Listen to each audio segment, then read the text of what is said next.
Bring it on. Want some, get some. Can I get a hell yeah? Yes, I am a pirate. You have to go with the pirates because, of course, they have cannons and everything. It's a pirate's life for me. Be proud of who you are and what you are. You pirate. It is a first down. Pirates. Because when you're at East Carolina, you go for it every time. Well, you don't coach at East Carolina. You don't come to East Carolina. You don't play at East Carolina with a weak heart. Write it. I think I've ever been in a building as loud as that was. It was deafening in there. You will get Omaha. I can promise you that. And it's purple all night long in Eastern North Carolina. You're watching The Sports Objective, the podcast for Pirates.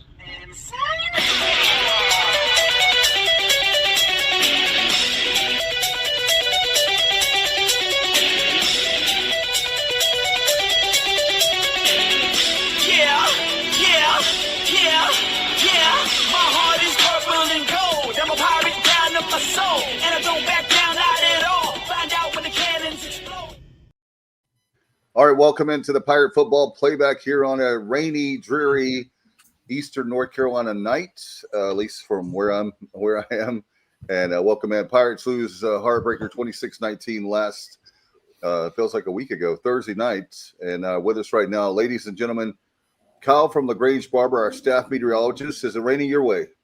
It was a cool, spooky October night. Oh, my God. And it was misting and windy outside.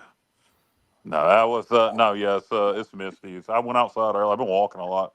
I went outside earlier and walked 6 laps in the mist and wind and rain. I felt like Rocky. It was cool. Yo, where'd you in? Did some shadow boxing. Joey! I actually had chicken parmesan to make it more authentic. Stevie. Matt, I almost sent you a picture of it to see if you approved. Nice. Send it up. I've already eaten it now, so I'd have to throw it back up and send it up. Yeah, don't tell them to send it up. So, ladies and gentlemen, I got some left. I'll send you it tomorrow at lunch. From the Logan era, former linebacker for Coach Steve Logan, Matt Semenza. How are you, sir? What's going on, guys? I'll tell you a lot to, as I've said a few times in pre-show, a lot to unpack with this game from Thursday night. It's like, remember Bill Parcells, guys, the great Bill Parcells. He always said, "You are what your record says you are." And right now we're a 3-3 team. We are an average American Conference football team right now, and we have got to find a way to win these tight football games to make this a successful year. So a lot to unpack. Looking forward to it. All right, Johnny Robertson, what's up? Johnny's stats? What's up, fellas? Man, these Thursday games, by the time Sunday rolls around, it seems like that game was like a week ago. But this, like Matt said, there's plenty to talk about. And we got another Thursday game coming up. And thank God they're over. And then, thank you, Cal. And then we can go back to Saturdays. What's up, Stevie? What's up, JR? How's everything? Good. Yeah, it felt like a carbon copy almost of the NC State game. The defense holding the low down for the whole first half, keeping us in the game. The offense just had a horrible first half. Started to come around the second half, but, losing a heartbreaker like that. I'm like Matt. You got to find a way to win these kind of games and get over the hump. And, just hate to see them lose it. One half of football, if that offense just comes around a little bit in the first half, we win that game, I believe. Even, and we'll talk about it more and more, even with the first half. If we punch it in on that 3rd and 1 with, I don't know how much time was left in that at that point, around 4 to 5 minutes. 4th and 1, I'm sorry, third and goal. Yeah. From the 1. And if we punch it in there, there's no guarantee we win. But then Tulane's got to drive the field and score a touchdown to beat us rather than it being tied. Right. And then, and it's a lot different. You play a lot different, as a quarterback, as you play tighter. So I would, who knows, we might have lost anyway, but sure would have liked to have seen what would have happened had we got it in there. But we'll talk about that play more later in the show. Hey, guys, one of the things I wanted to say, too, is that, Matt, I was thinking about you with Coach Logan. Coach Logan used to always say field goals are -4. You should get a touchdown there, and you get a lot of. You look at Tulane, and they had literally they could have been up to 35-0 on us. They could have had 5 touchdowns in that first half, and you find it yourself only down 12-0. And I was thinking about Coach Logan there, a lot of -4s, and then that crazy. Did you guys? I want you to get your thoughts too before I forget. That fake field goal down there near the goal line. It was the second or third drive they had in the first quarter. Oh yeah. Yeah, I that didn't was understand that call. Well, I understood it from an aggressive standpoint because they didn't want to go down there and get 6 2 times in a row. But it was a long distance to make that. You couldn't pick up a first down. You had to. If there was a situation like when we faked it against Army, where you could pick up a first down, but he had to score. He had to get in the end zone, and we played it perfectly. We forced him out of bounds. Didn't like it, and then didn't like the play call. If you're going to run that there, you got to throw the ball. You can't expect your holder to run that from there all the way to the end zone, with the speed we have on defense. So I understood why he did it. I didn't like the execution of it or the call there. I will say this for Blake Harrell's credit. When we fake stuff, we've done it nice. We've done it nice. We've executed it well, and we've called it at the right times. I'll tell you this, guys. Dave was talking about they should have been up 35-0. It was good to see. I guess that's the way I want to put it. A team besides us shoot themselves in the foot on like 3rd and goal or 3rd and 1 and get because it was almost like clockwork every time Tulane got in the red zone, especially down there like first, second and goal. They would get a false start penalty every time in that first half. Yeah, our game plan, if you look on defense, and Matt, I'm sure it was obvious to you, it was to keep everything in front of us. If they gain 10 yards, if they gain 12 yards, play zone, which we don't do a lot of, and then tighten up in the red zone because Tulane, the way they've been beating people, is scrambling their quarterback. And so it worked to perfection. We bent but not broke. Yeah. But on that last drive,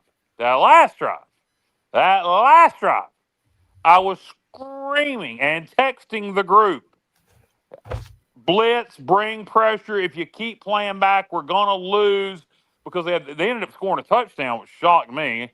I can't believe they threw there, but they said they were just going to bleed the clock and put the best kicker in the league in to kick the winning field goal. So at that point in time, I have no idea why Blake Harrell and Josh Aldridge didn't change at that point. Yes, your game plan has worked all day, but on that last drive, it was time to blitz, baby, blitz. And for the life of me, I don't know why we didn't do it, because I knew they were going to score. I knew they were going to at least get 3. So I didn't give a shit if they got a touchdown and they beat us over the top, or they broke one off for a big gain, because in my opinion, the faster they scored, the faster we got the ball back, because I knew they were going to get it down the red zone and at least get a field goal. So I didn't care if they scored. I would have blitzed. I would have completely changed what I was doing on that last possession. That ain't second guessing. That's first guessing, because I don't know how much you guys were paying attention in that text group with Bubba and Matt and JR. But I was screaming, if you guys remember the last drive, blitz. If we keep playing back, they're going to beat us. I don't know, because I wasn't involved. Y'all don't text me anymore during games, so. We got 2 different groups, Dave. We got the podcast group, and then we have just a football discussion group, and not everybody's in that. So don't feel like the Lone Ranger. I am the Lone Ranger, apparently. But anyway, just kind of go back to the defense for a second, guys. Like I've been, I read a million articles, and I've, read all the message boards, and I think like one thing I keep hearing about the defense in particular is that, the defense played well and really held up in the red zone. And when you really look at it, I thought this was the worst defensive performance of the season, guys. I did not think we played well at all. I thought the only thing that stopped Tulane in the first half was Tulane. I thought we got really lucky with some penalties that they committed down there inside the 10-yard line. But schematically, it was awful. I mean, the defensive performance was really bad. And I'll just start. You look at, in terms of the pass rush was non-existent.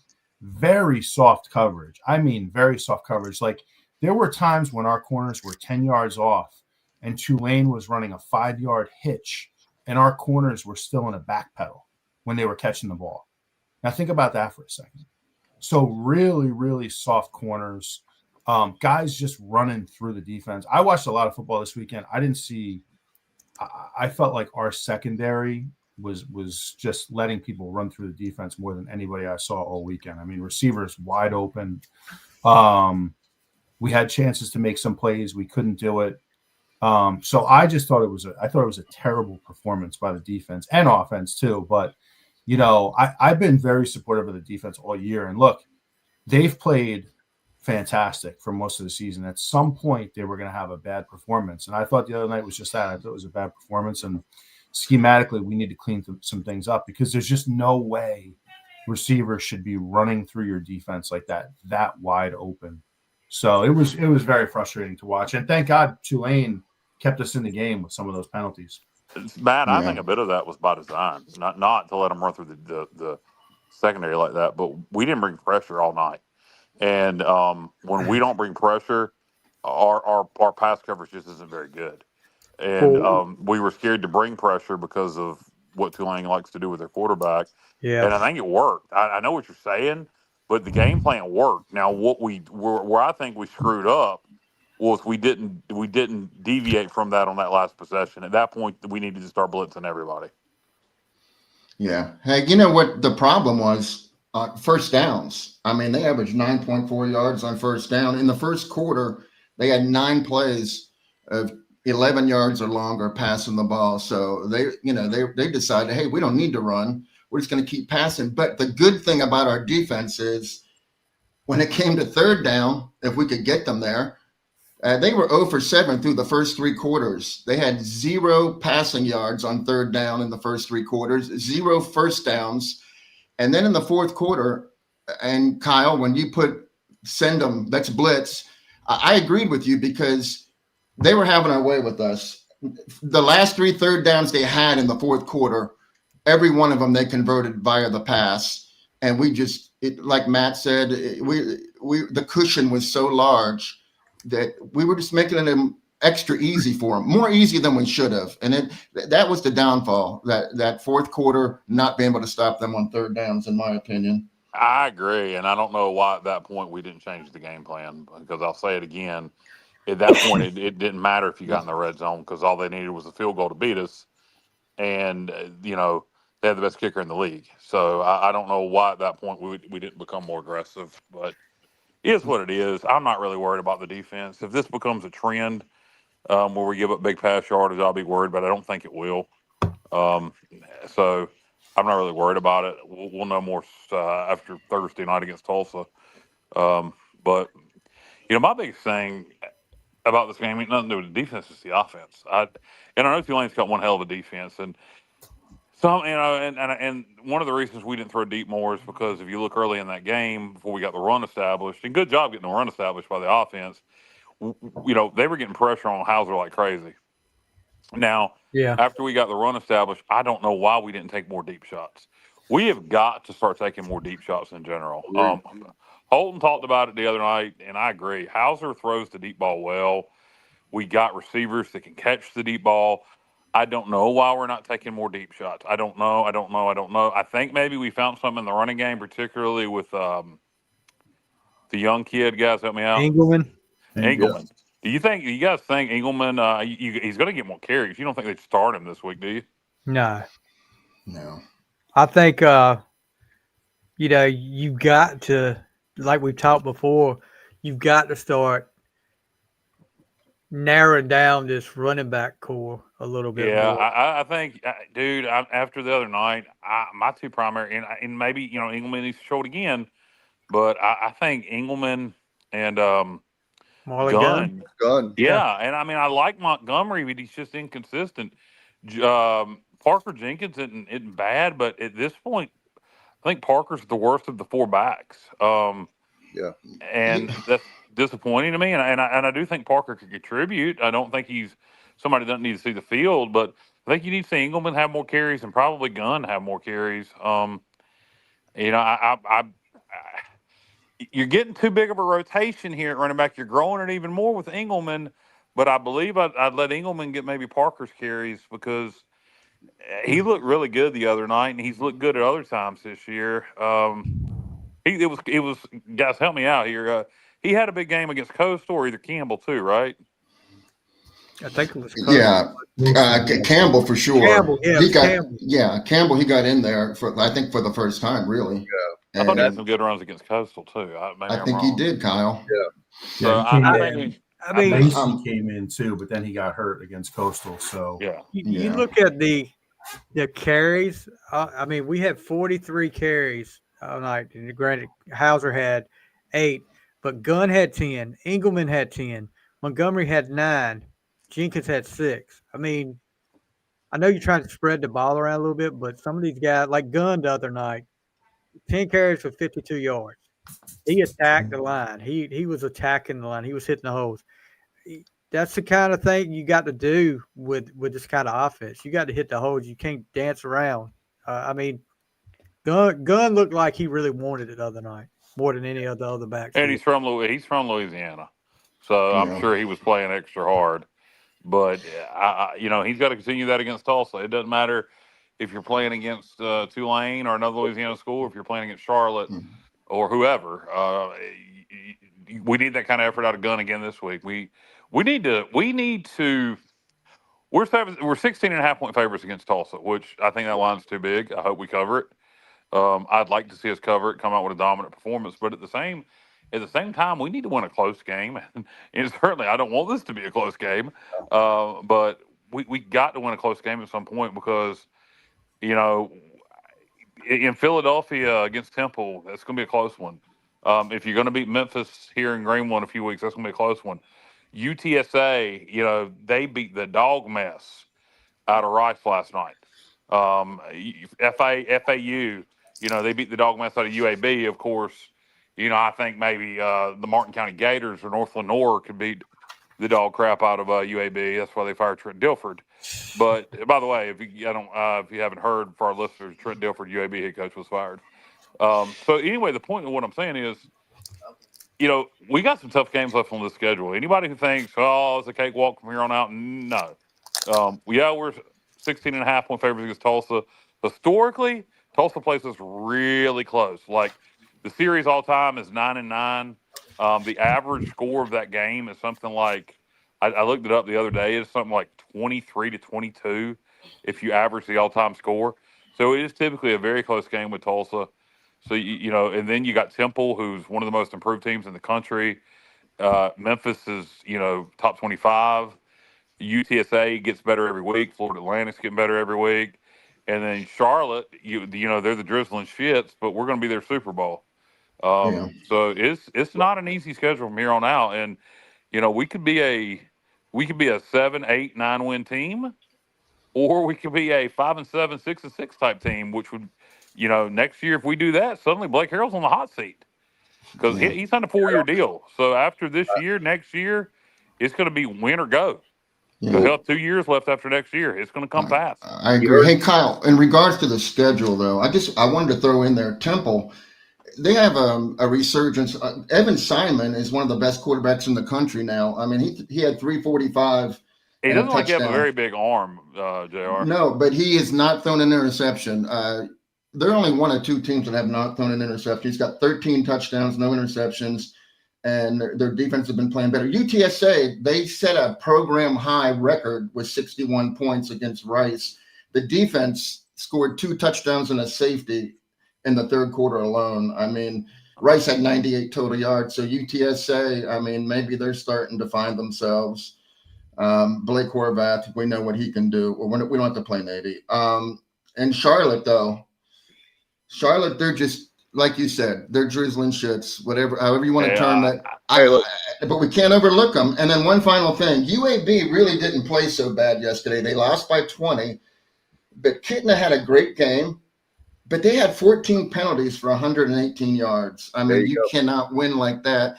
And I don't know if you all know this or not, but when UAB played at Tennessee, they were talking about firing him after that game because he was taking pictures of the crowd during the kickoff. Like he had his iPhone out, scanning the stadium. It was a terrible hire. Look, their interim head coach that was there, who's at Monroe now, did a good job, and he's done a good job now. I think yesterday Monroe lost to Coastal, but up to that point, Monroe had been playing well. So I don't know. It was a bad decision, in my opinion, not to just retain him. I don't know if Bill Clark, how his health is, if he has any interest in getting back into coaching. Would he come back to UAB? Or who are they going to look at? Is there an SEC assistant? I don't know, but I hope this trend of hiring NFL players as head coaches just because they were NFL players is over. Because you got Deshaun out at UCLA. Foster didn't work out, and then Trent Dilford didn't work out. And I'm not saying there's some NFL players that wouldn't make great head coaches, but you can't just hire them because they're NFL players. I mean, Trent Dilford, if I remember correctly, he was a friggin' high school coach. They didn't even hire him from a Yeah, college. but He wasn't at a like very solid in high school either. no, he was in Tennessee and he was winning state championships, and that's a whole different game, though. I mean, that doesn't transfer. Those coaching abilities don't transfer to this level. correct. Well, I mean, every now and then. I mean, you got we were just talking about UCSA, Jeff Tedford, but it's few and far between. Yeah. Now, guys, wanted to, being that it's halfway through the season, wanted to get your thoughts on. I'd asked it last week, but want to get your thoughts on giving. Let's start out with Matt. I'm gonna go back through my notes here. Hang on one second. There we go. We're going to school now, Matt, and you are the teacher and you're grading. You're the professor, and I want to get you. We're going to go to the football school. I want to get your grades on what you think as far as this team. We're halfway through the season, so this is like our midterm. Grading the midterm. What do you think about? We'll go around the horn. I want to start with Matt. What do you think about grade as far as the mid-season report? So overall as a team? Well, they have offense, or offense, defense, or overall as a team? teams, discipline, and coaching. I mean, I would say a C. I think defensively I would give it a B. Offensively, I would give it probably a C minus. Really, when I look at this team, in particular offensively, I feel like this is a team that's underachieving. And I think a lot of that falls back to whatever is going on, with JDB this year. I haven't been able to get my finger on the pulse of what he's trying to do offensively this year. So it's been very sloppy. It's been undisciplined at times. You look at last week against Tulane, guys. Yannick Smith had 3 touches. Yeah. Think about that. As a coach, you can't allow that to happen. Right.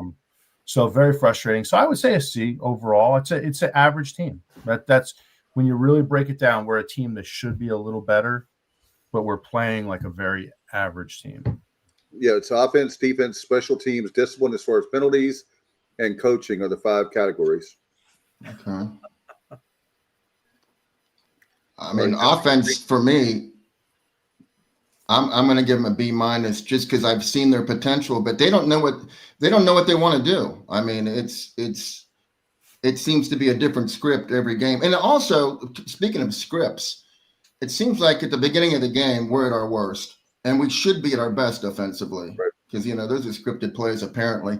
But we had 8 total yards against NC State after the first quarter. We had 4 total yards after the first quarter against Tulane. Yeah. And BYU, we had 3 points at halftime. You just can't expect to beat better teams when you just are only playing 2 quarters of offensive football. So our offense just doesn't have an identity right now. It's all over the place. And I mean, offenses are supposed to have identity. Say like, this is what this team does when they win. And we don't have that right now. No, Stevie, did you want to give your grades?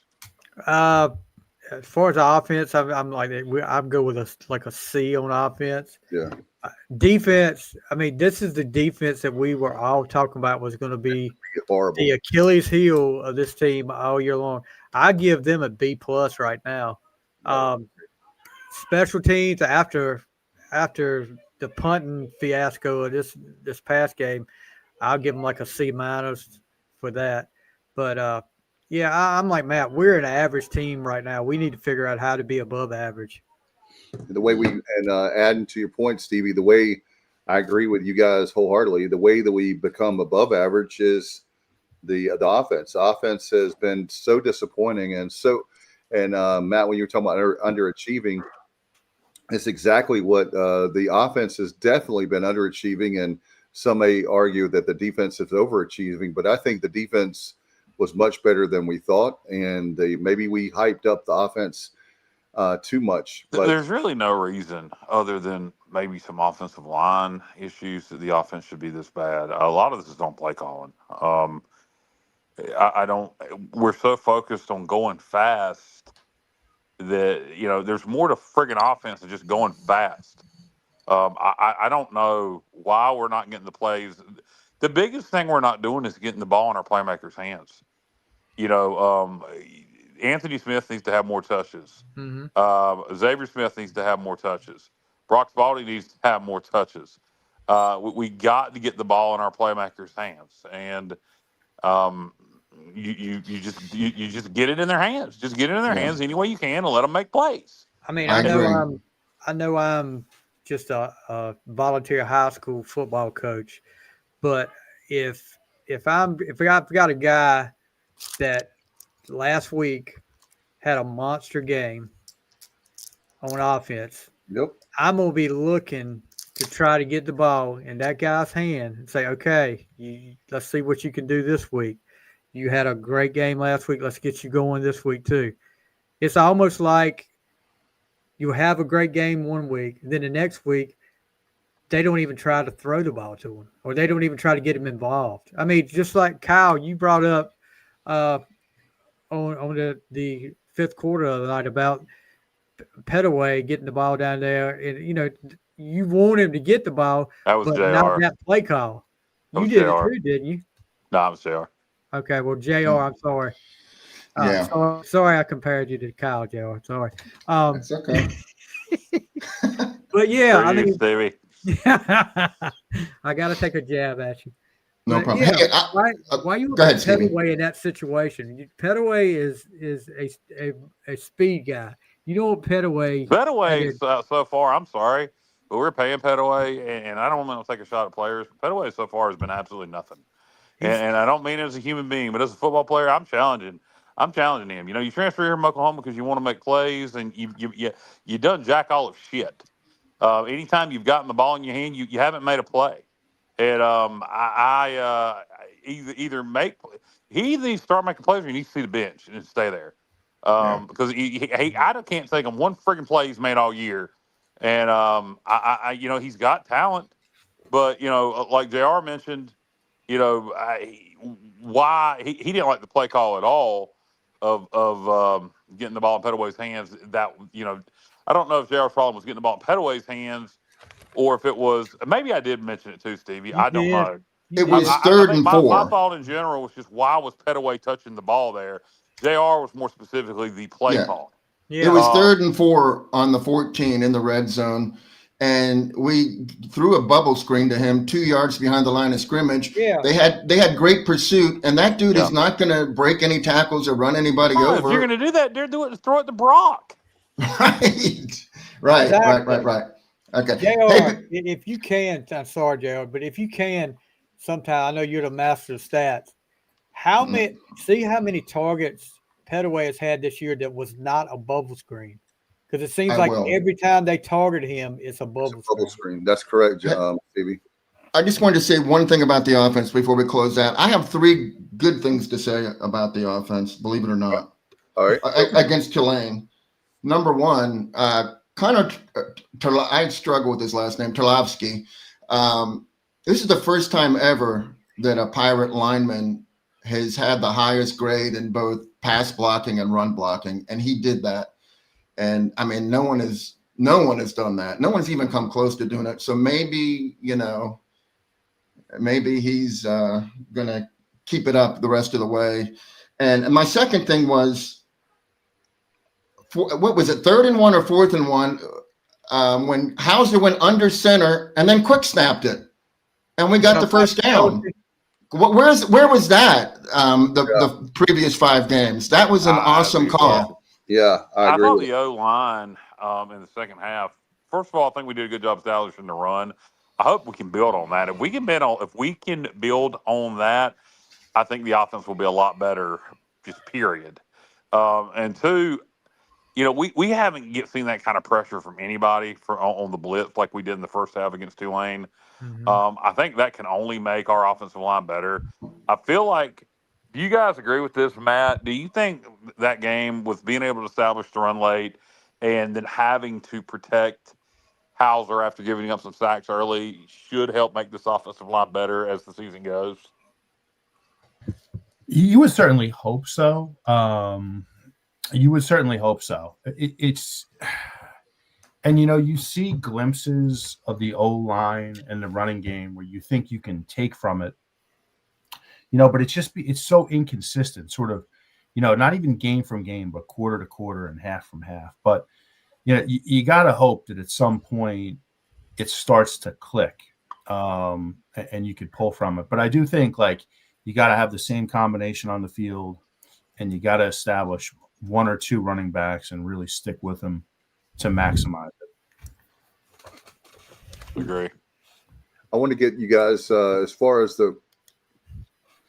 we talk about I do about the 4 different parts of a season. So Kyle, I wanted to bring you in on this because this is something that we were talking about a few weeks ago. We went 2-1 the first part. The second part was we just finished up. We went 1-2, and I specifically remember you talking about that. Even if we go 1-2, we're 3-3. And I'm gonna give you guys a scenario right now. So we're favored. I'm not saying, we can lose all 3 of these games, but I have a feeling, and I'm just gonna go out on a limb here, that we're gonna win all 3. And I'm gonna tell you, check this out. We have Tulsa Thursday night. We're a favorite there. I feel good about that game, even if we don't cover. Then we have the bye week, another bye week, strangely enough, the way that we have more teams in the conference. Yes, you do play at Temple. I think that's going to be a close game, but I think we win that one. And then, Matt, not to say this sarcastically, not to hurt your feelings, but we could be bowl eligible by beating Charlotte November 8th. So not that it will happen, but I feel like this third part of the schedule. And another thing, speaking of guys challenging, when we have an average team like we're talking about right now, here's the way to get back in the conversation of being slightly above average, at least if you can win all 3. Yeah. Temple is going to be well, first of all, let's focus on Tulsa. You can't overlook Tulsa. Tulsa historically plays us close. They've had an off week to get ready for us. Their defense isn't horrible. Their offense hasn't played very good this year. But you can't overlook Tulsa. But after that, off week before Temple, I don't know if that's a good thing or a bad thing. Because, you look against NC State after having all that time to prepare. First game of the year, we played horrible the first half on offense. Off week against Tulane, come out and play flat on offense. So I don't know if having off week before Temple is a good thing or not. Now, I do think Temple could be tired. And again, I don't want to look ahead because it sounds like we're looking past Tulsa. No, I'm not. But I will say this. Temple played UTSA, Navy. Now they got Charlotte, Tulsa, all before they play us. We got one Thursday night game against Tulsa, and then we're off all the way till we play them again. So that could be a very tired Temple football team when we play them. Mm-hmm. And we could be well rested. So that could play in our favor. But first things first is Tulsa. To your point, in a perfect world, we'll be playing for bowl eligibility against Charlotte. But, a lot of football to be played between now and then, but that is an opportunity, to if that happens and we do it, that'd be a big one against Charlotte because we owe them, right? And to get bowl eligible against them, it would be huge. By the way, all the people that are commenting, we're kind of doing it a little different here. In a couple minutes, we're going to take all your comments all at once and kind of have a question and answer segment. So for all our listeners, we're not ignoring your comments. We're going to get to them here in just a couple minutes. But you get bowl eligible against Charlotte if it plays out that way, and that's a lot of ifs and buts and fruits and nuts. And you know what they say about ifs and buts and fruits and nuts? Y'all have a Merry Christmas. So if that happens, that sets up a monster matchup with Memphis. a chance for a special moment in Dowdy-Ficklin Stadium. Right. But first things first, Tulsa Golden Hurricane come to town, and I damn sure ain't looking past them.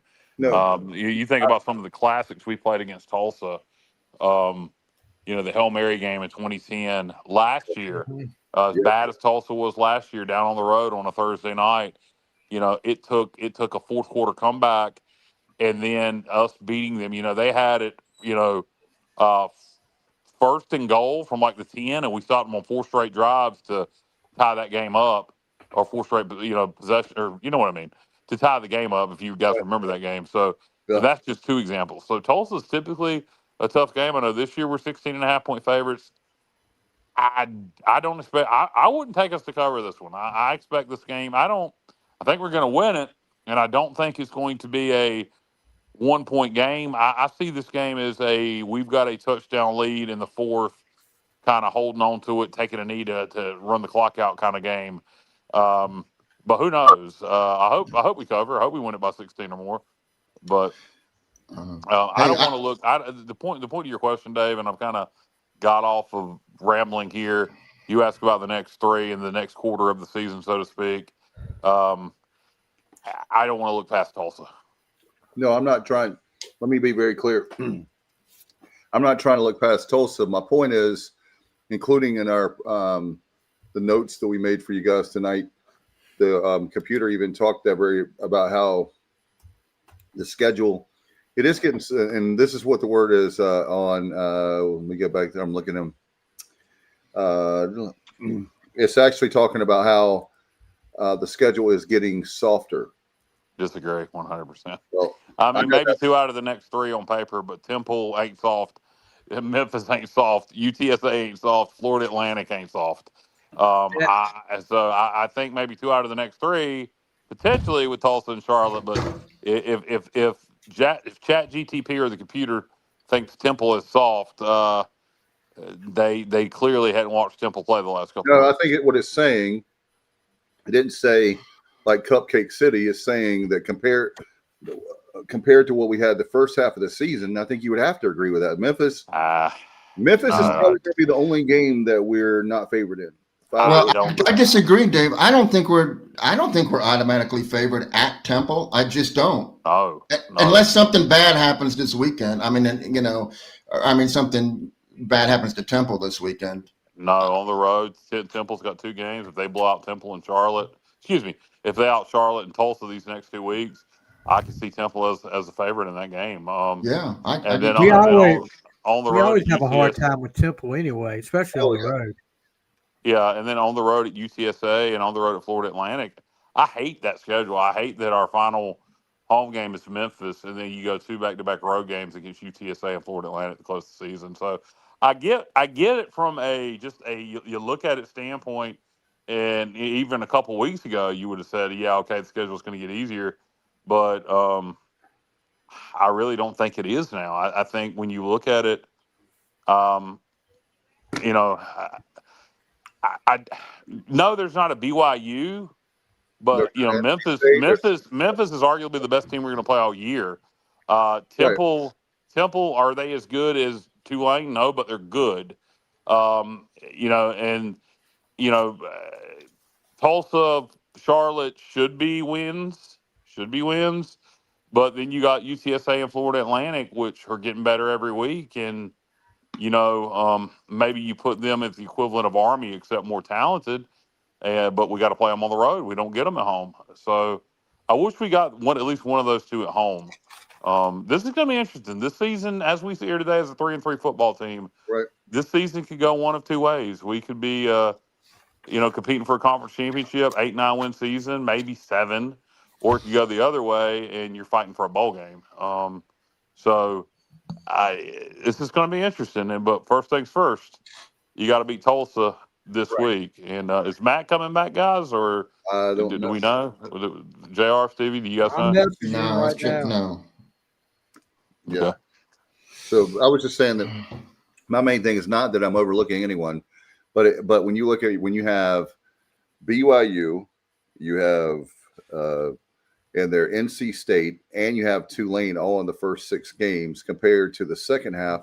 it's not saying that it's a cakewalk to get through the next 6 games, but compared to the first half of the season, it is getting softer. Maybe not like what you're taking it to as like. Well, I mean, I would challenge that with I would come back with that is maybe all right. So let's say Memphis to BYU. Let's say that's a trade off, and then Tulane is just a step down from Tulane. Temple's a step down from Tulane, and then UTSA at this point. NC State. I'm not sure who's better at this point in the season. So then you look at the other 3. All right, so let's Army. Let's say Army to Florida Atlantic. You got to play Florida Atlantic on the road, so that's tougher.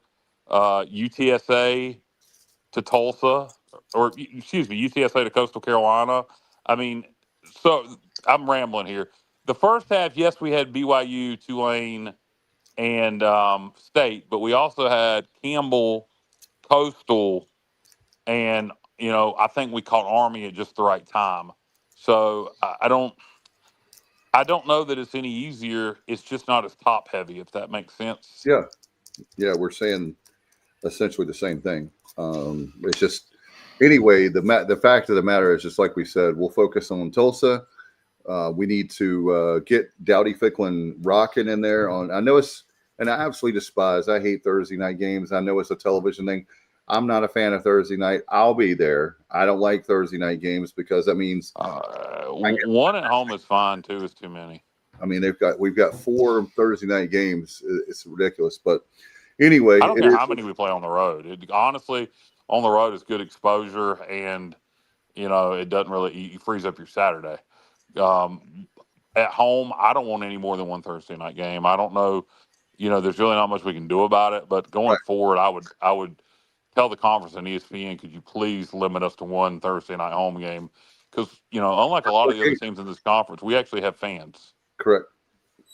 That's part of my point because you look at the Tulsa game. Tulsa, if it's a Saturday game, you might have 40,000, 38, 40,000. We might have 25. The low side 35, the high side 40 for Tulsa, and now on Thursday night, you're going to have 25 to 30. Yeah, I mean, I do think the students will show up because of the night of the Boneyard. Yeah, we haven't had a home game in a few weeks, so I feel like the students will be there for that at least. Yeah, only having two games in the month of October is crazy.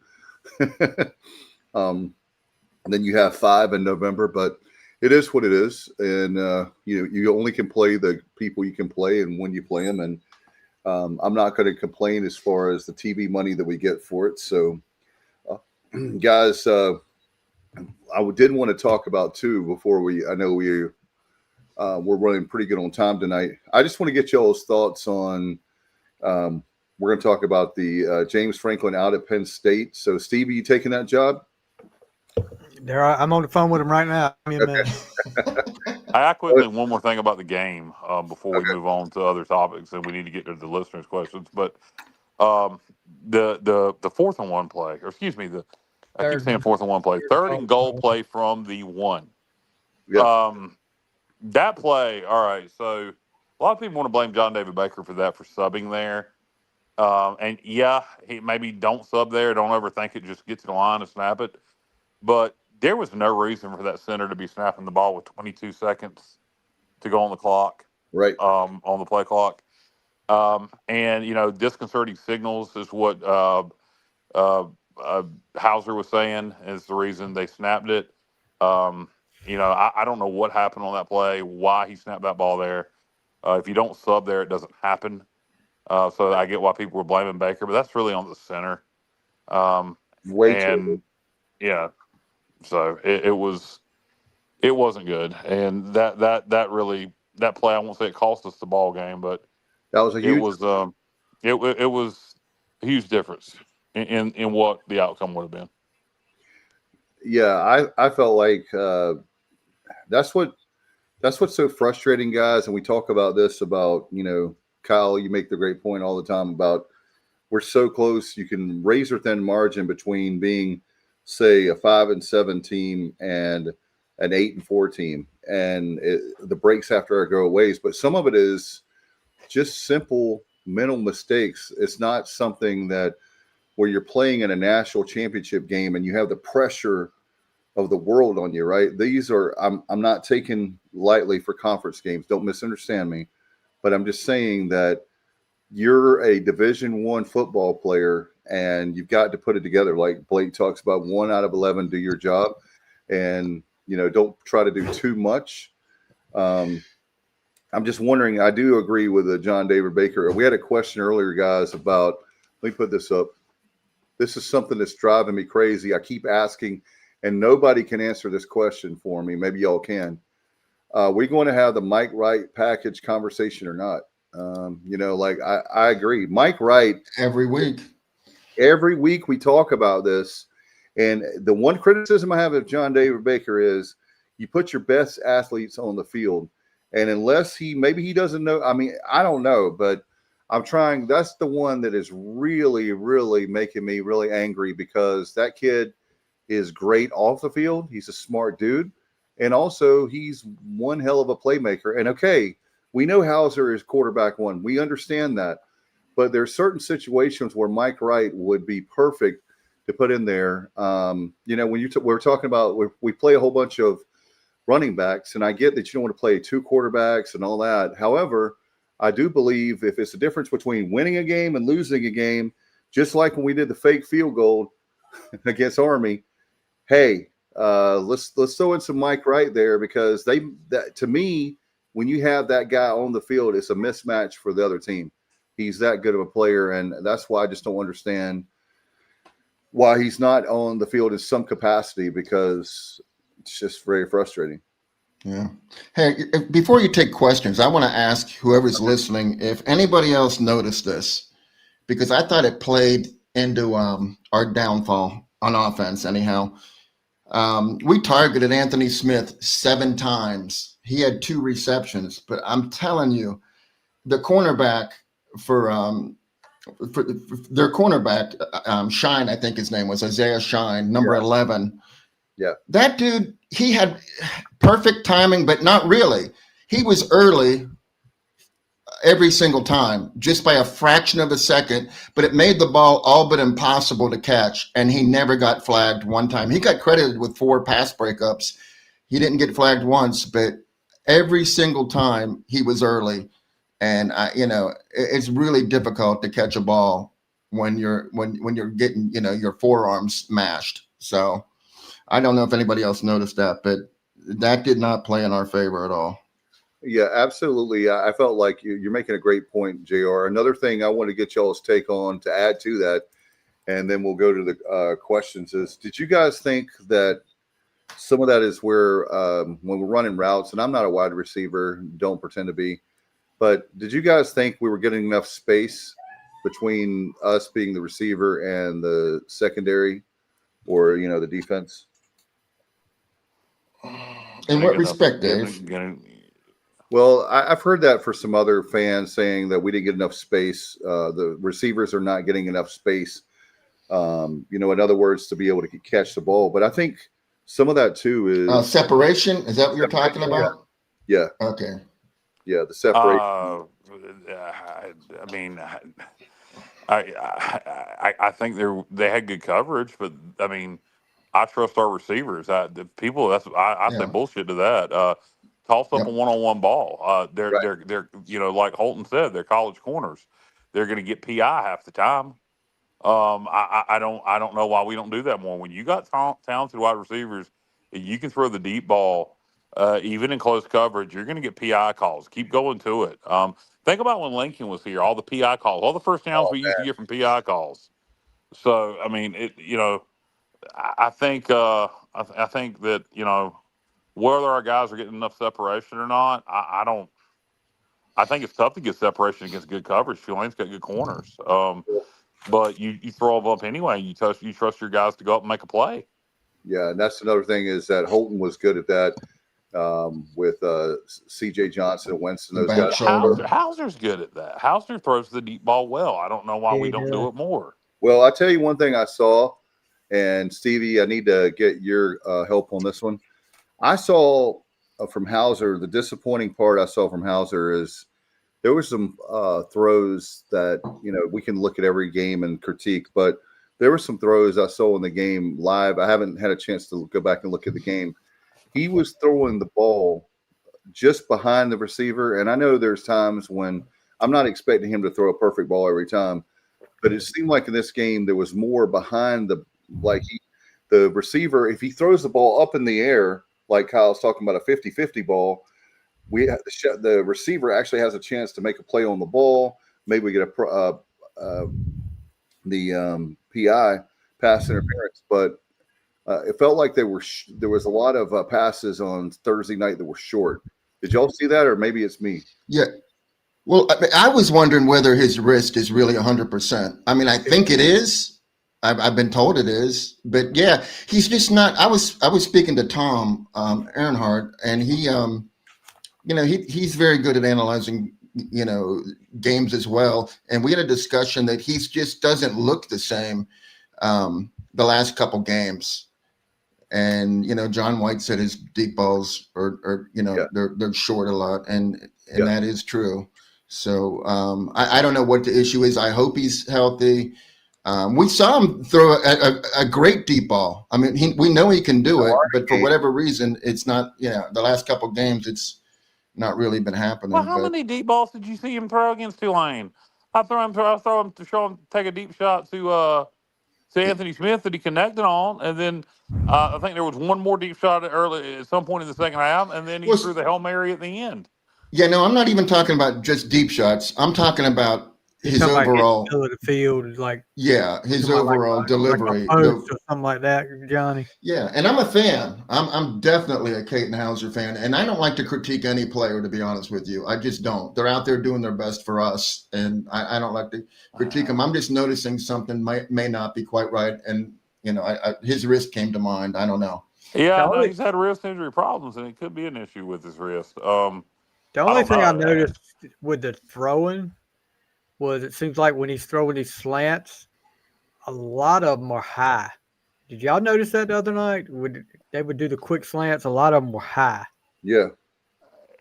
I noticed it a couple times, yes. And I don't know why dangerous. That's rushing his throw to me is what that is. Yeah.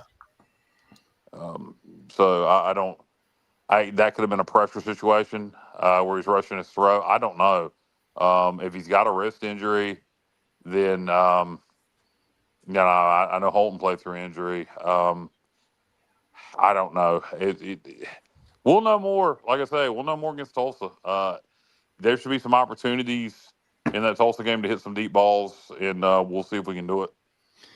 Hey, Stevie, I have an answer for you on Jaquez Petaway. I knew I could count on you. He has 10 receptions. 7 of them are behind the line of scrimmage. And wow. Yeah. Yep. For a total of 3 yards and 7 receptions behind the line. And then 2 of his receptions are between 1 and 9 yards. And he has a total of 12 yards in those 2 receptions. And then he has one. He had a big play. He had an 11-yard reception. That's his longest reception is 11 yards, right? Yeah. Run those bubble screens with another receiver. Okay, I'm no offensive genius, but I'm just going to tell you, looking at those stats, stop doing that. So this guy, what we talked about before the season started, how everybody was talking about he was a blazer. He was so fast. Why aren't we trying to get him down the middle of the field? I agree. Maybe he can't catch. I'll bring up one name, and if you're a Steelers fan, you'll know what I'm talking about. Limas Swede. Don't know. Don't know him, Stevie. He went to University of Texas back in the late 90s, early 2000. Well, maybe the mid 2000s. He came into Pittsburgh as they were just talking about how great he was going to be. Fast as lightning. Couldn't catch a cold. Oh man. Wow. I hadn't heard that one in a long time. Wow.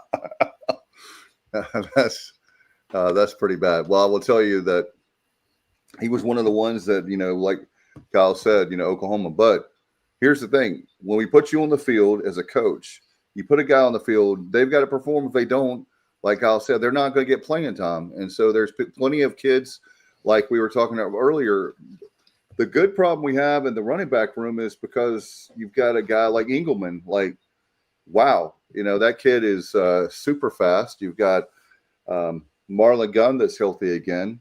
You look at Montgomery. I wanted this. I'm sorry. I was going to ask this earlier when we were talking about running backs, and I forgot. I'm sorry. Do you guys think Montgomery, does he have that vision of the field that, in other words, where he can make the cuts right? I don't Well, know. that's something that Matt's talked about, and if Matt would have stayed or came back, it'd be a good time for him to chime in right now. Yeah. But Matt's talked about how it looks like to him that our running backs sometimes are not seeing the field right, that they're not being coached right to look for the open spots, that they're just being told to hit the hole and go. And so that is something that I would have loved for Matt to be here to break down. Yeah, But Matt's qualified to make that determination. I am not, so I'm not even going to throw anything out there because I have no idea. Here's something interesting though with the running backs. I don't always trust Pro Football Focus. Sometimes I watch a player and I think he had a good game, and then I look at the score and it's not so good. But according to them, they have a new stat, and it's called It's called something like elusive running, and they rate Parker Jenkins number 1, London Montgomery number 2, Marlon Gunn number 3, and then a distant 4th. They have Engelman, and I see it a different way. I think Gunn breaks more tackles than anybody, and Parker Jenkins, I just don't see him being that elusive. So either I don't know what I'm looking at, or they got it wrong. I'm not quite sure. And I wouldn't put much stock in Pro Football Focus anyway. Well, I was going to add, I agree. guys, I wanted to add to that too, Johnny. Did y'all notice with Marlon Gunn, one of the things when he's healthy, which this year he's had a tremendous spring, fall camp, and now the 2025 campaign.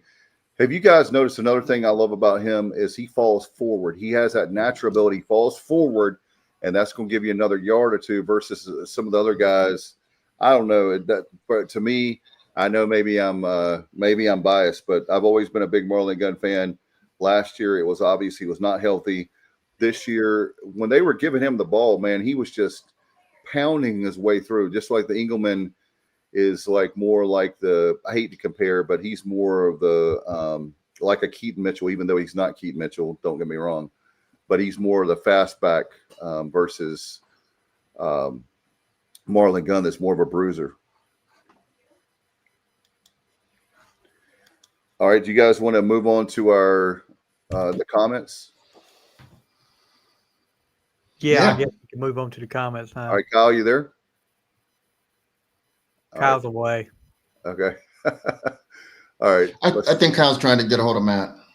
Oh, okay. Got you. All right, let's go back to Ethan. Ethan says, were we trying to make Tulane sustain long drives, make mistakes, and then hold them to field goal? Because if so, it worked for the most part. The offense just didn't show up. That's back when we were talking about earlier in the show when we were talking about the offense. That was our game plan. I don't know that it was to I don't know that it was to be, give up that many yards at a time. But our game plan was not to bring pressure, only blitz 3, play zone coverage, keep everything in front of us, because what their quarterback is known for is beating you with his legs. So you keep that in front of you. Right. And instead they took what we gave them, which was 10 and 15-yard passes, which were right there. And it worked. It worked. The only problem I had with it was in the fourth quarter late. I think we should have changed our philosophy and started blitzing more. All right, let's see. We're going now. Kenny says, in the first half, the offense and the punters thought we were still in a bye week. Yeah, that was not. I don't know what was going on with the punters. I do not know. I saw Blake Carroll lay into him on the sideline, which I was glad to see. I do not know what was going on with the punters. That was weird. I don't get that. That should never happen, particularly with 2 different punters. Exactly. It gave Tulane like 15 extra yards of field position every time we punted. That was horrible. Chuck says, just tuned in, disappointed in our OC. you got to be at this point. Ethan says, with our offensive line, you have to prioritize wiggle over power. I mean, if you had a guy that that could make his own holes because of power, that was that that elite of a back, yes, Keaton but Mitchell. but yes, overall I agree. Yeah, Keaton Mitchell with that kind of speed, yes, wiggle room, go hit the line, go fast. But I don't know. Gunn is more of a power back. So I guess it depends. The way that our guys with the wiggle are not seeing the hole, and really, cutting. I don't know. Like I said, it'll be interesting to see what we do with the running backs going forward. All right. Our good friend and alum of the show, Brendan Shapiro, newlywed, says, that was the weirdest game. I feel like Tulane executed the passing game against us really well, and we ran it better than them. Wasn't expecting that at all. Well, again, I think that's what we gave them, and they were able to execute it. And we told them beat us with the passing game, and they did. And as far as us, we did run the ball well in the second half. I don't understand why we didn't play action more off of that, go more deep once we got the running game going. But we did run the ball well, and hopefully that leads to stuff going forward. All right. Chuck says, question, do you think we used our second half timeouts too soon?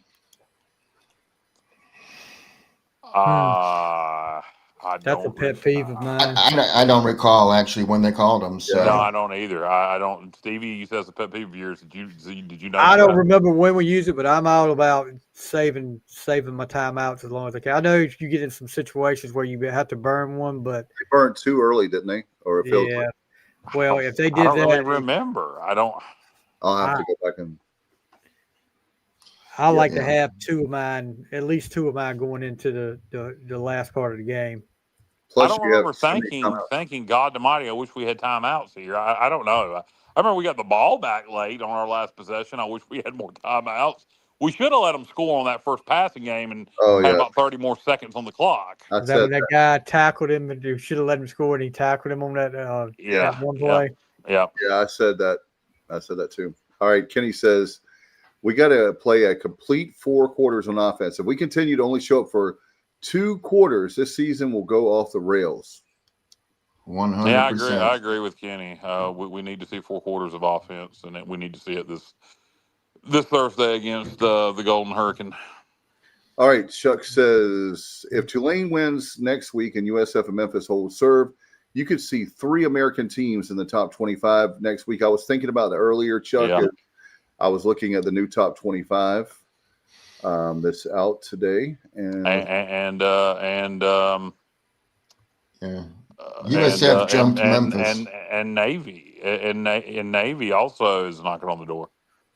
That would be 4. Yep. Let's see. Chuck says his prediction is 7-5 or 8-4 for the season. He's going to say Matt would like this. We're going to play Duke in the Fenway Bowl, which will mean they'll be closer to Matt's house. So. I hope he's right about 8-4, 7-5 is a possibility. At this point, man, I don't know. Get back to me and get back to me after the next quarter of game. I don't know. We're in the third quarter. Look, if we don't at least get to 6-6, if we don't win three of these next 3, Blake's job will be on the line next year. I'm going to put it out there.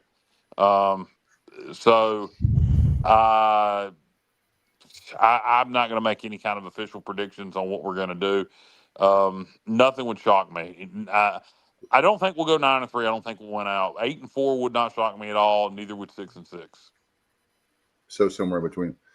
Ethan has a grade for the coaches. He says Blake a C+, Aldridge for the defense a B+, JDB for the offense a D. Yeah, I'd agree with that.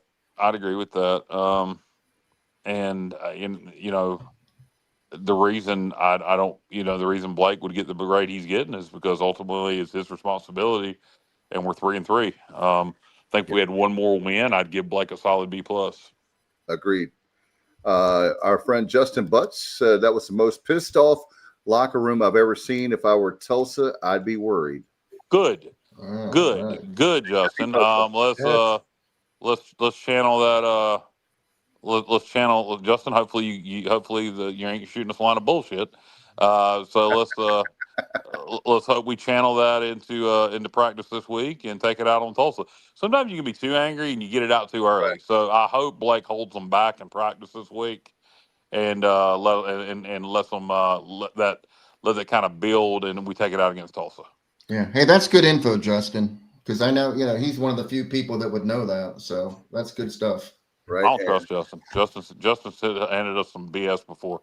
I don't know. I think Yeah, Justin likes to he's play a with us referee, sometimes. man. Yeah, Just I a know. referee. I Yeah, know. good I for know. referee, we can't Yeah, trust. you can't trust him. You can't trust him. John White, former pitcher for the Pirates, had agreed 100% on the possible issue. Slants are high, but his deep throws are underthrown.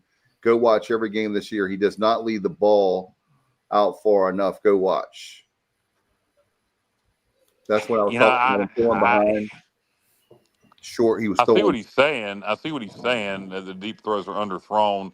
Like I can picture in my head against Army where, uh, oh shit, Anthony Smith Yeah.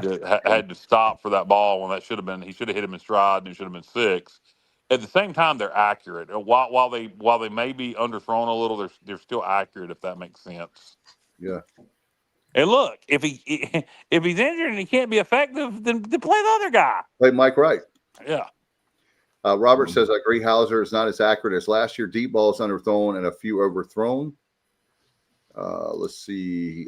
John says the deep to a Smith was almost batted down because it was not led. Something is up with Hauser's arm. Alan says Eagleman has more pop. Robert says, not sure we had the time to go deep. Is Vic going to be, is Alan Vic, not Michael, but is Alan Vic going to be at the press conference tomorrow, Dave? He will. AV should be. Yeah. Get him to ask, if you will, and if Alan doesn't mind, about is there anything going on with Hauser's arms that, Or it wrist. seems, or wrist, that it seems to, he may not be as accurate on some of the deep balls and stuff that he has in the past. Yeah, he said he's definitely going to be there. All right, let's see. Yeah, hit Alan. Alan, is Alan listening? Yeah. He's watching. Alan Vic, if you will, however you want to word that, ask if there's anything going on with Hauser's wrist or arm, if you don't mind. It's a good question, and a lot of people wouldn't have the guts to ask it. I think you do, Alan. We believe him. It's a challenge. Double dare. Yeah, the analytics, as we talk about. Bill says it seems we never are able to rush the passer. Is it because we don't have the players, or is it up to only give up short passes? We've been able to rush the passer just fine. We really just didn't try it against Tulane. We were only bringing 3. Yeah, 3. Rush 3. I agree, Kyle. We have 12 sacks on the year, and none of them against Tulane because, like Matt pointed it out, he brought it to my attention that, hey, why are they only rushing 3? Because we didn't want to give up a big play in the rush because game we're worried about quarterback. Retzloff taking off because he was, I get the game plan totally. I just wouldn't have done it on that last drive. I would have changed what I was doing. No, it needed to, you're right, Kyle. We needed to switch things up at the end. Here's something. What they set out to do, they accomplished by keeping the quarterback in check. I mean, I think he had JR, what do you have, like 34 yards rushing? Yeah. Not a lot. Not even that. Less than that. Oh, well. Here's something I agree with Alan. There's something I'd like to see change in football. I think you should be able to roll over your timeouts. I think you should be given 6 per game to use any way you see fit. So only as you use 1 in the first half, you should have 5 in the second half. Just my opinion, I've always thought that's the way it should do with timeout. Yeah, I wouldn't be in favor of carrying all 3 over, but let's say you don't use any in the first half, you can maybe carry 1 of those over to the second half. If you use any in the first half, you can't carry any over. What do y'all think? If you get some high school officiating crews, they do that anyway for some teams. I tell you what, they let Georgia call timeouts and then decide they don't want them. Yeah. I can't imagine a team having 6 timeouts in the second half. No, but if you don't use any in the first half, maybe you can carry 1 of those over. How about that Georgia game last night where Kirby called timeout and then decided he didn't want it because the play worked, and he said he was just clapping his hands. I was just clapping my hands. I was watching that game, Kyle. Yeah, I didn't watch it. I went back and watched it. They screwed Wow. Auburn, man. I'm not a conspiracy theorist. I'm not a blame. The Tulsa game in 2020 is the only time I've ever really looked at the officials. Did they intentionally screwed us? They intentionally screwed Auburn last night. That was bad. Yeah. And Auburn screwed themselves. I mean, they really did play well enough to win, but they had back-to-back. They had a targeting that was definitely a targeting. Yeah, but that And one then touchdown play where they said that he stripped him, bullshit. He crossed the plane. That was a touchdown. they had a rough in the passer back-to-back, gave Georgia the lead. But yeah, Auburn played well, but they didn't get any help at all. In fact, Don says Georgia gets away with everything. LOL. That's true. Well, if you think about it, let's be honest. First of all, they want and I know that Justin, I love you, man, but the referees, it is what it is with them. But if you look at it, they want the same people in the playoff every year. And to me, if they were smart, they would want, yes, some of them naturally let it organically happen, because it's great when you see great stories of, like, for example, I was going to talk about games that y'all saw yesterday. For me, the Indiana game is a great story for college football. A great story for college football. In fact, as you guys know, in my top 5, Kurt Signetti, if Houston didn't get the job, he was the one that I wanted for the Pirates. And obviously, he did very well at James Madison. Unfortunately, he wouldn't have been the one we hired, though. No. Yeah, we didn't get him. But who we would have hired? He's at Arkansas State now. Who's that? Butch Jones. Oh, yeah. I forgot about, for a Tennessee guy. This is Indiana's highest ranking ever in the history of the school. So Look, 2 things on what your point is, Dave. It's a good story out of Indiana. I was about to say Idaho, Indiana, competing for the college football playoffs. Auburn wasn't in that position yesterday, so I think if they were, they wouldn't have got screwed. They're just trying to make sure Georgia stays in that position, so the to get as many playoff teams in as they can, because they got to keep trace. They got to keep tack with the Big Ten. 2, I'm so sick of hearing about the stupid ass playoff. It is October. Would y'all? I don't mean y'all as in you 3. I mean, would ESPN shut up about the college football playoff? I am sick of hearing about the damn college football. A friend, I won't say who, he messaged after he lost Tulane. Well, the season's over. We can't make the college football playoff now. Kiss my ass. The season's not over. Look. Bowl games still matter. Games that matter week to week still matter. And all ESPN, yes, the playoff is expanding, and that's great. And we all wanted the playoff and blah, blah, blah, blah. But when ESPN spends the whole friggin' season talking about nothing but the playoff, that means they're telling you games that don't involve teams that are in position to make the playoffs don't matter anymore. And that's not true. Because, look, for example, when we play Memphis, while we might not be in position to make the playoff now, when we play Memphis, we can keep them from making the playoff. Right. Plus we're still trying to make it to a bowl game. So I wish ESPN would take that playoff promotion and shove it up their ass sideways. I'm sick of hearing about it. I'm so sick of hearing about it. That's all you hear about. The college football playoff coming, and shut the hell up. It is October. I've been hearing this shit since August. By the time the playoff gets here, I'm sick of hearing about it. I got you. Hey, Kyle, I would argue, though, that I think we could still make the playoff. We would have to win every game. Yes, we could. Yes, we could. Who would they take if we won the American? All you got to do is finish in second place. UNLV. And why? UNLV almost lost yesterday to a bad team. And they should have. If UNLV is undefeated or 1 loss, and we're 10-3, they're going to take you. Okay, so let me move on to my next point. As long as there's FanDuel, all games matter. I'll say that. And then my third point. Technically, hold on, JR. Technically, could we still make the playoff? Yes. First of all, I don't care. I mean, let me rephrase it. Of course, I care, but that's not why I'm watching Pirate football. 2, could we? Yeah, if we won out, beat a ranked Memphis team, and then let's say at that point South Florida was in the championship and they were up to number 15, and then we beat them and we're 10-3, then yes.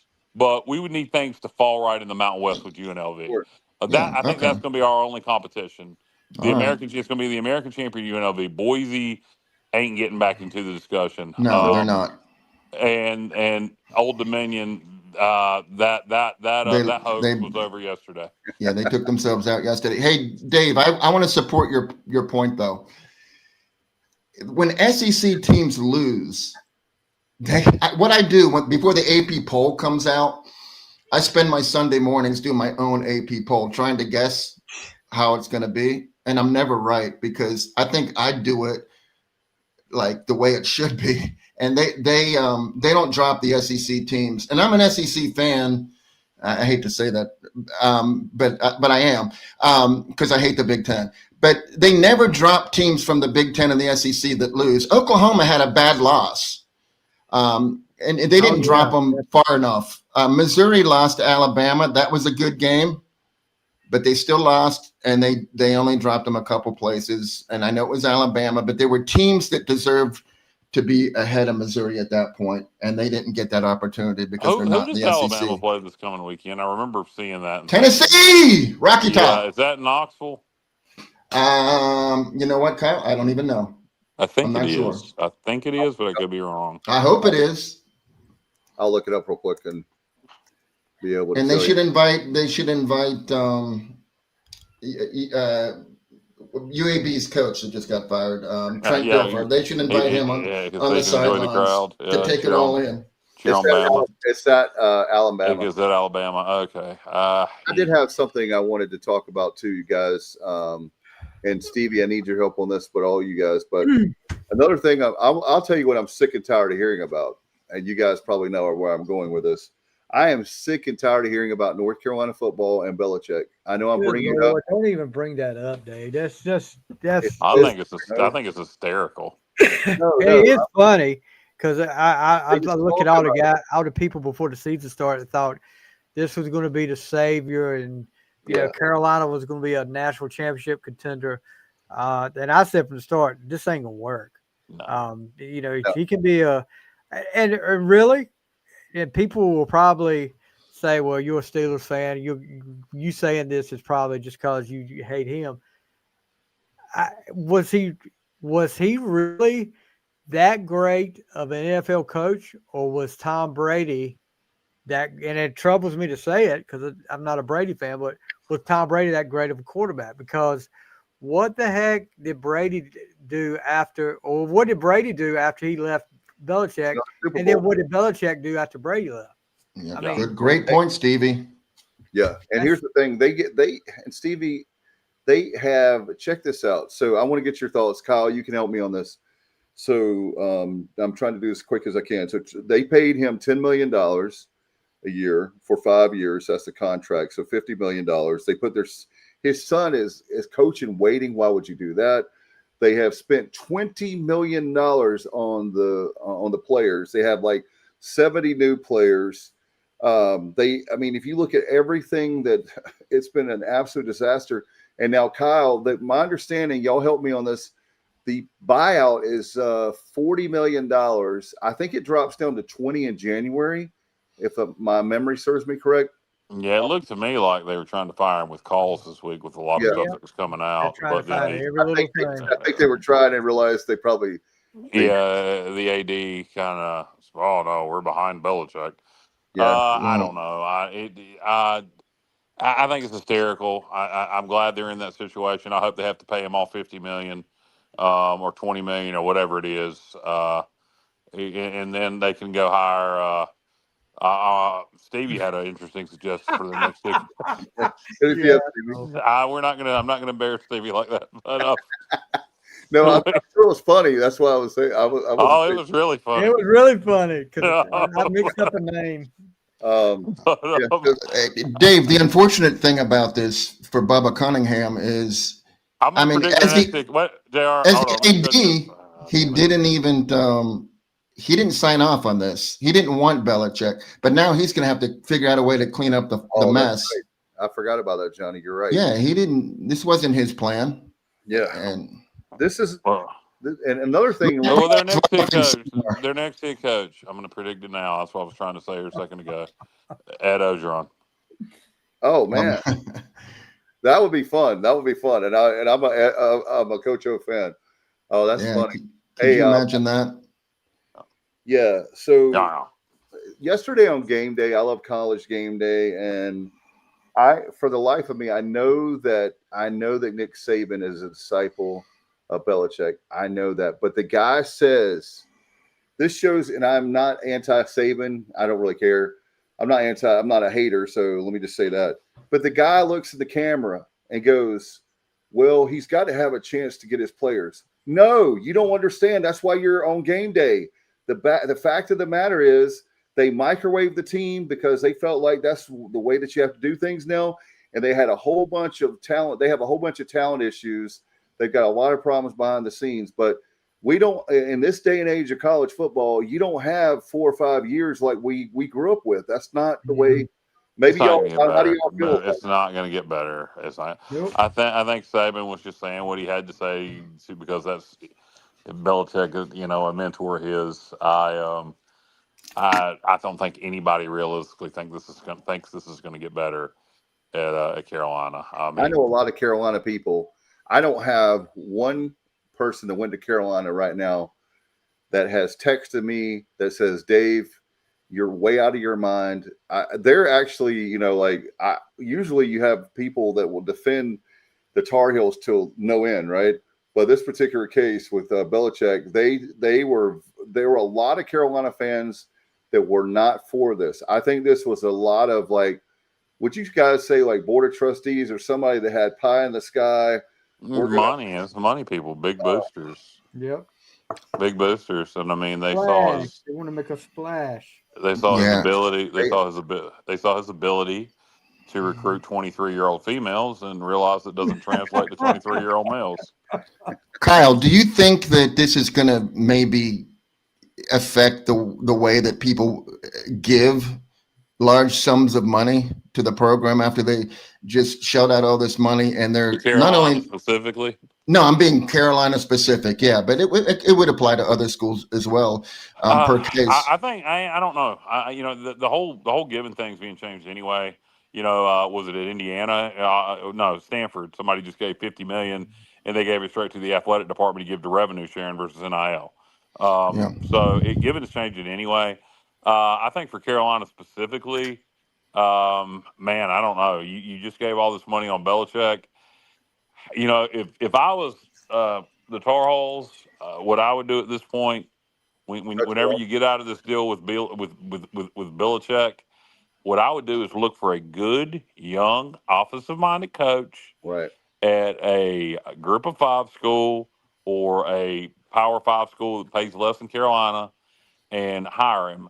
And quit trying to make these. Well, I wonder who else's grandpa they can friggin' hire. You got Mac Brown, and then you got Bill Belichick. You're gonna bring in Saban next. Look, they can keep doing it because I hope Carolina's bad till the end of time. I hope they hire the ghost of Joe Paterno. But at this point, what about Barry Switzer? At this point, hire a young, up-and-coming, offensive-minded coach. Or, I'll tell you, and God knows I don't want to give Carolina any advice. Maybe I shouldn't even say this. But you know who would be a good fit at Carolina based on his personality and the kind of guy he is? And I think it would probably work, but he's probably going to want a year off. He just got fired, Coach Franklin. I think Coach Franklin would probably be a really good fit at Carolina. Probably needs a year off. So if they give Belichick another year, that could happen. Not that I want to give Carolina or any advice, but that's what I'd do. If I was them, I would just hire a good, young, offensive-minded coach or somebody like Franklin. And get better talent evaluators, because I feel like if the Dirty Foot Club would have stolen Luke Mullet and our coaching staff and given them $20 million, they would have a much better team. They have no team speed whatsoever. It's embarrassing. They went after a guy from Holy Cross. No offense to Holy Cross, but you're UNC, and I'm not a UNC fan at all. But they've done a lot of stuff like that makes absolutely no sense. Well, there's nothing wrong with going after somebody from Holy Cross if he's a talented player. I don't think they did. They don't know how to develop the players. Look, when you get play, they don't know how to coach college players. Oh, wait a minute, players aren't developed. Alan Vick's got a suggestion for you, Kyle. Let's hear it. Lou Holtz to UNC. Lou Holtz. That may be their next hire. That may be their next hire. You have to be. I want to tell you. Well, you have to be at least 70 years old. Dame by nurse. Uh-oh. John says Bill Belichick's girlfriend, Jordan Hudson, entered the transfer portal. Oh, man, I hadn't heard that one. That wouldn't surprise me, actually. Yeah, no doubt. And I wouldn't. I mean, he's still got money, right? yeah. Well, here's the thing. Our very own, our friend Patrick Johnson made a great point. Well, the good thing is, if she does enter the transfer portal, he can easily pick up another player. Hey, It won't be Dave, hard. hold It on a won't be hard minute. to find another Yeah. 23-year-old Yeah, female who wants some money. Hold on, Dave. You can't just go to the next subject. Don put up a very important message there, and we didn't even read it or anything. Thank you, Don. Don't forget to like and subscribe, guys. It helps the algorithm. Yes, it Yeah, does. thanks, Don. We appreciate that. Like and subscribe on Facebook and YouTube, and it'll help the algorithm, and it helps us. He said Bill Belichick is interesting, but what will be our game plan against Tulsa? Well, Bill, we have our preview coming up. I'm glad you asked that question because we have that show coming up on Wednesday night, our preview, and our preview is going to be at 8 o'clock on Wednesday night. And we'll have our good friend, Brian North. I don't want to say old friend, but I've been friends with him since 1998. And so he'll be with us. Brian North, where did that come from? That's a good get. From WCTI. I know who Brian North is. I just didn't know where that came from. I thought of Brian North. I mean, Yeah, he's going to be with us on Wednesday night. I sent y'all a text earlier in the day. You didn't see it? No, I didn't see it. I was busy doing other things. Good work, Dave. Good work. Brian, is Brian North still doing sports? Last I heard, he had moved over to the news desk. He does both, and he'll be with us at 8:30. He's a great dad, and Brian North's a good dude. I'm not saying anything against Brian North. It just seems out of left field. I always like Brian North. He's very knowledgeable about football. That's for sure. Yeah, he's going to be with us at 8:30. So we'll have a Tulsa guest to be named later. So we're working on that. And the first guest. I'm going to get the ghost of Don Williams. Okay, living on Tulsa time. Quick preview of early Tulsa preview. The Pirates are 3-3. They're 2-4. JR, what are you seeing out of Tulsa? Somebody wants us to give an early preview of what do you see? What are Tulsa's strengths and weaknesses? To me, they can't score. They play good defense to simplify it. Yeah, I mean, they're good at passing defense. They're 5th out of 14 teams. And Kyle, I really can't find a whole lot else to give them props about. Now, are they good on passing defense because they can't stop the run? Does everybody just run it off? Yeah, no, they're not great against the run. So, that's a good medicine for us. So hopefully we can exploit that. JDB's probably excited. He can run the ball 85 times. Here's a guys really quick. I was going to tell you the keys of the game. No, this will be the game. He keeps trying to air it out. Oh, God. Talking about the Pirates, a fast start for the O-line to protect Hauser, limit penalties, and Johnny, to add your point, exploit Tulsa's run defense. Yes. So their defense is very, very bad. And anyway. Well, here's the thing. Their run defense is very bad. Their pass defense is pretty good. No matter what team we speak of about being bad at something in the American, none of them are ever as bad as Charlotte is. They're like at the bottom of every category. It's amazing. You hush, JR. You hush. I know. Believe me. But did you see, Kyle? They went from quarterback 2 to quarterback 3, and then in the third quarter, they brought quarterback 2 back in, and he actually outperformed. Quarterback 3 is a 0. That guy's not going to. He's not the answer. I actually thought early in that game he looked okay. I saw him play some at Southern Miss. I don't know. I don't know what their answer is. I really hope they don't figure it out. But yeah, Army blowing Charlotte out. Army's blown out their last 2 opponents since we beat them. Hey, I will say this. I'm glad the transfer portal many times is my enemy, but this time I'm happy that Deshaun Purdy is in Wake Forest and not at Charlotte because he's balling. Hey, by the way, guys, did you see? He's playing very well. Did you guys see the announcement? What is it? Is it January 5th or 12th? But they announced the one-time transfer portal will be the beginning of January. Yeah. We talked about that. We talked about that the other night with Corey. Yeah, but I wanted to. God Almighty, I had something I was going to bring up, and I totally freaking lost it because of that right there. Damn, what was it? It was a point I wanted to make. I was going to make it the other day when we had Corey on, and decided to save it for tonight. And now I just lost it again. Thanks, Dave. What in the hell was it? I don't know. Keep talking. Maybe it'll come back. Well, All right. he was mentioning now I don't even know. Never mind. Let's move on. Okay. Did you guys before we get out Got of it. Wake Forest. Yeah, thank you. So, Wake Forest. All right. So in 2026 or 2027, it's the 27. I'm sorry. It's the year we start playing Wake Forest, or it's the year we start playing Wake Forest. The year we play Wake Forest, 27. ACC is going to 9 conference games that year. I'm telling right now, man, I don't know what the buyout is on that game, but Gilbert needs to be doing everything he can right now to make sure Wake Forest, they're going to have to drop a non-conference game. They're going to have to drop somebody. Everybody in the ACC is. I believe that starts in 27, if I'm not mistaken. They go to 9. it's coming up. So we Right. better make damn sure Wake Forest is not the game that gets dropped. And if it is, it needs to be dropped sooner than later, because we don't need to be replacing them and have 2 FCS schools on the schedule, or Delaware or something like that. Please, God. You need to get App State in here, or you need to get on the phone, because the Pac-12 is going to be doing the opposite. With only 7 conference games, they're going to be playing 5 non-conference games, and with less and less power schools to choose from, ACC, SEC, Big Ten, non-conference games, there's going to be a lot of Pac-12 schools looking for. So if we lose Wake, it'd be nice to get Oregon State or Washington State or Boise or somebody like that in here to replace them. So I'm going to encourage John Gilbert to get on the phone with Wake Forest now, if he hasn't already.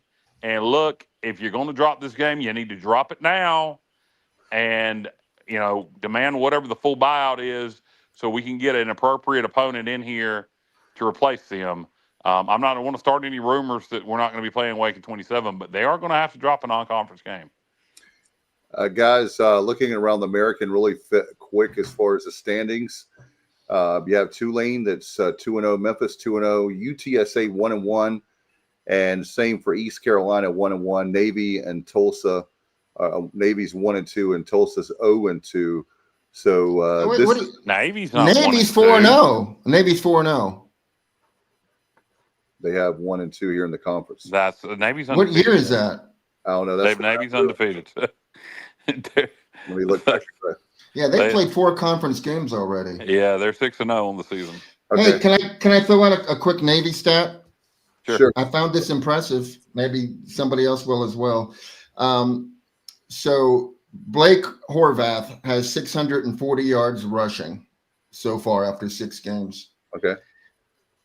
Caton Hauser, Parker Jenkins, London Montgomery, and Marlon Gunn combined have 644. Wow. That's what Navy does, and Blake Horvath is really good at it. Wow. All right. Do you guys have anything before we get out of here? Need to get the offense going Thursday. If Saturday will be too late. Need to get the offense going Thursday. We need to put up some big numbers. I just win the game, but I'd like to see us at least break 38 points Thursday night. But again, just win the game. If it's 24-21, but really would like to see the offense get going. Yep, I agree. What about you, Stevie? Yeah, we really need to get the offense going. I'm like Kyle. I think the line's a little too high, but maybe the offense can get going and we'll cover that. But I want to throw this out here too for all you guys out there listening. Make sure tomorrow you take the time to celebrate Kyle from LaGrange's birthday is tomorrow. So happy birthday, Kyle. Early. Appreciate it, Stevie. Appreciate it. Call your congressmen, call your senators, and tell them to make it a national. It should be a national. I'm gonna tell somebody. Early happy birthday to Kyle from LaGrange, my friend. Appreciate you. I appreciate it so much. And I'll tell you what, we're very excited again about Wednesday night, because we'll have Brian North plus we'll have our Pirate preview. Make sure that we hadn't said this a long time, Kyle, but make sure that you like, subscribe. There's all kinds of, we're on pretty much every platform. And so make sure you check us out there. Like us on Facebook, follow us on X, subscribe on YouTube. We are not doing anything on our TikTok channel. I need to get on that and start uploading to that. I'll get that information from Bubba, and I'll start putting some stuff out on TikTok. Is that And Truth Social account coming soon. We're going to put Matt in charge of that. There you go. Hey, I have a request for Brian North. okay? Is there any way we can do a short segment, maybe 2 or 3 minutes, with Stevie and Brian talking about high school football in Eastern North Carolina? Yeah, because Stevie can cover Southern Virginia also.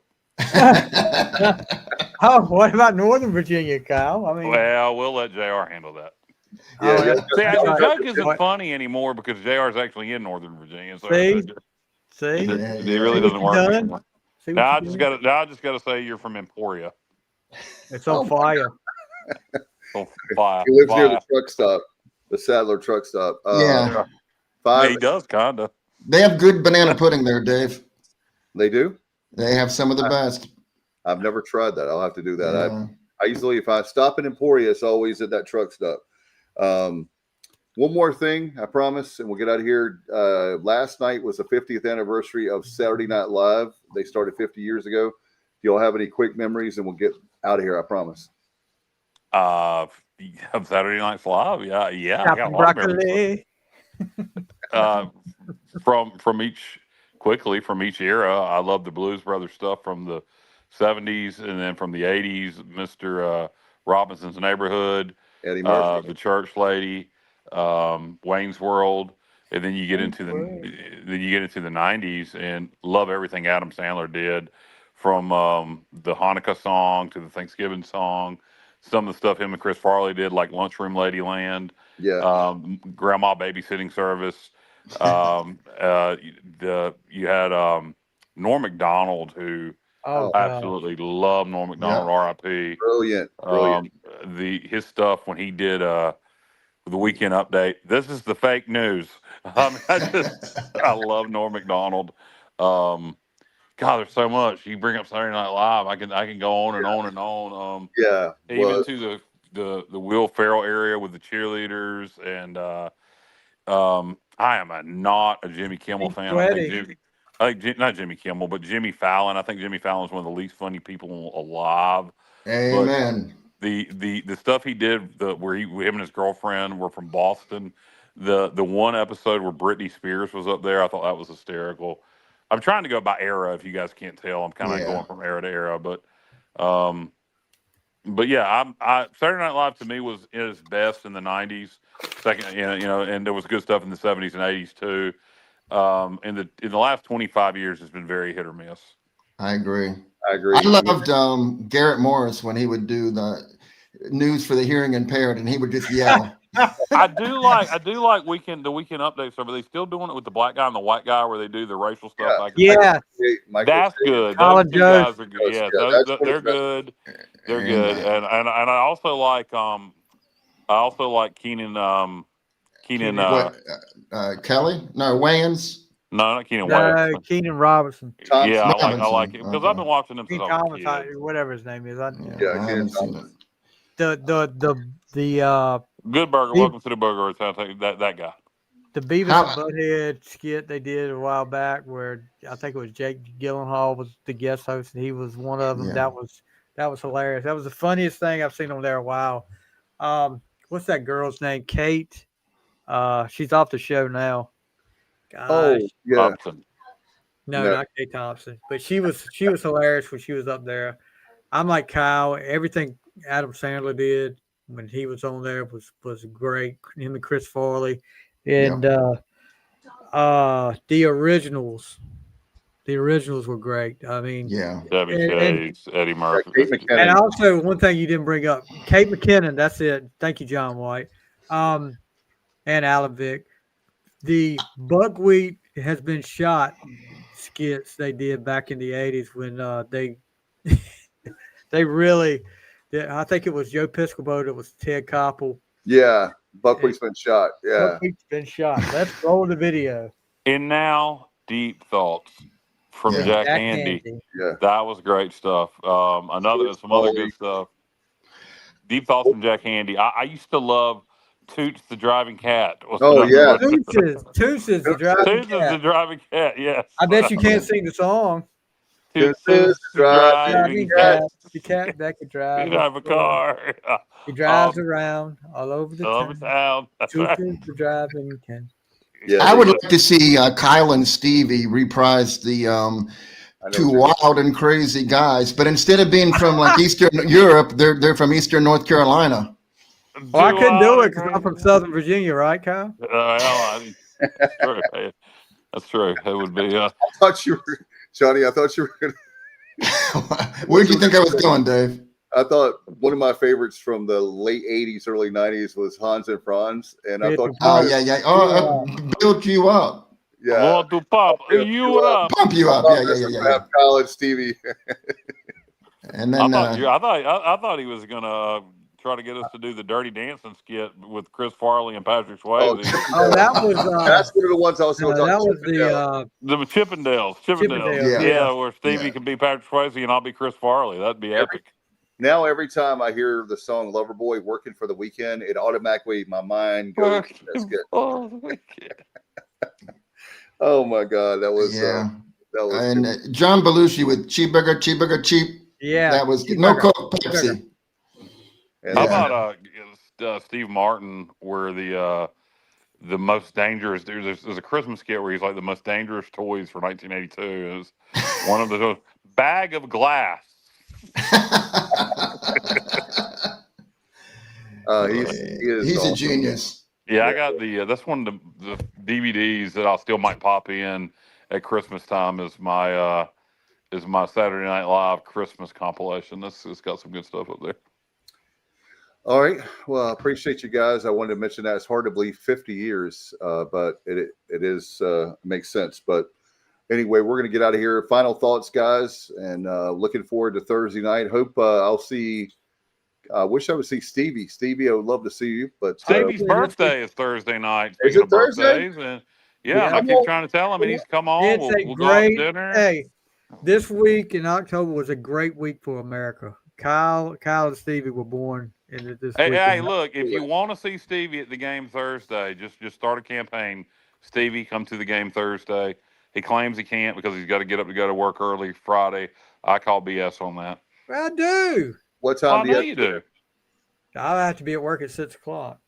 Oh, yeah, that is kind of rough because you have to go all the way to Northern Virginia. Well, leave in the third quarter. I'm gonna go to a game. I'm gonna stay for the whole game, dude. Yeah. Well, then just suck it up and be sleepy Friday. Take a lot of drink a couple Monster Energy drinks and you'll be good. I can't do them Monster Energy drinks. I'm sorry. Well, do some cocaine. Oh yeah. Hey, Dave, I have a closing statement. Okay. All right. Okay, so last week's guest, Dickie Carrata. Yes, I read his book, I'm a Pirate, and it was way. I don't even want to. I was going to say it's way better than I thought. I thought it was going to be good, but it was just such a great work that it's really hard to put down. I know people say that about books, but in this case, I felt like a better Pirate fan after I read it. And I'm sure if anybody out there is interested in Pirate football or baseball, if you read it, you'll probably feel the same way. I would highly suggest it. Highly suggest it. I thought it was interesting that on our Facebook page where Dave promoted it, one of the people that commented was Rajay Harris. Yeah, he wrote a foreword. Oh, okay. Yeah. I did not realize that. What is their relationship? I don't know. He said something about that in the interview, but I can't remember. I'm tired. I can't remember what it was. I've been meaning to reach out to Rajay. Last year, we talked after the ball performance, and first I got things straight with Rajay's dad way before that, and then me and Rajay talked a couple times after the bowl game, and so we need to get Rajay up here. And maybe he can give us some thoughts on what he thinks the offense's problem is. That would be great. And by the way, Johnny, I got that. He sent it before, but I forgot to check my mail this week. I was slack. But Dick, I did get the book. I'm going to reach out to him. He wrote a really nice note in the book to me. It meant a lot. I'm sure he did for you, Johnny. He told me that he liked me better than you. I shouldn't. Oh yeah, well, I would say agree that out loud, but I he agree. said, Yeah. No, I'm hoping to hook up with him at the tailgate on Thursday. Ooh. No, I mean, so he can sign. I have a couple people that want his book, and I asked him if he would sign them. Yeah, and unfortunately, I was not feeling well. It wasn't even physical; it was more mental. I was not having a good night that night, and I came on late and talked a little football. I was actually on the phone with Stevie during my interview, just trying to get my mind right. Some personal things are going on, so that was nothing against Dickie, but I think sometimes an interview like that, particularly when you're talking about a book, sometimes less is more anyway. So probably just you two doing it was probably better anyway. But need to pick up a copy of it at UBE.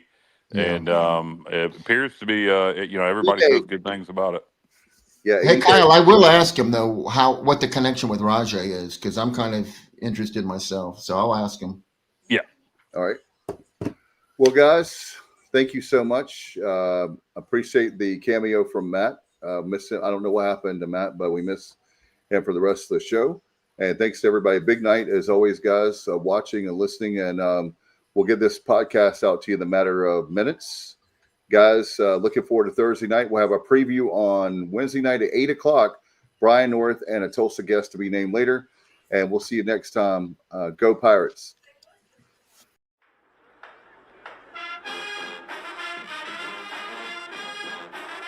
You're watching The Sports Objective, the podcast for Pirates.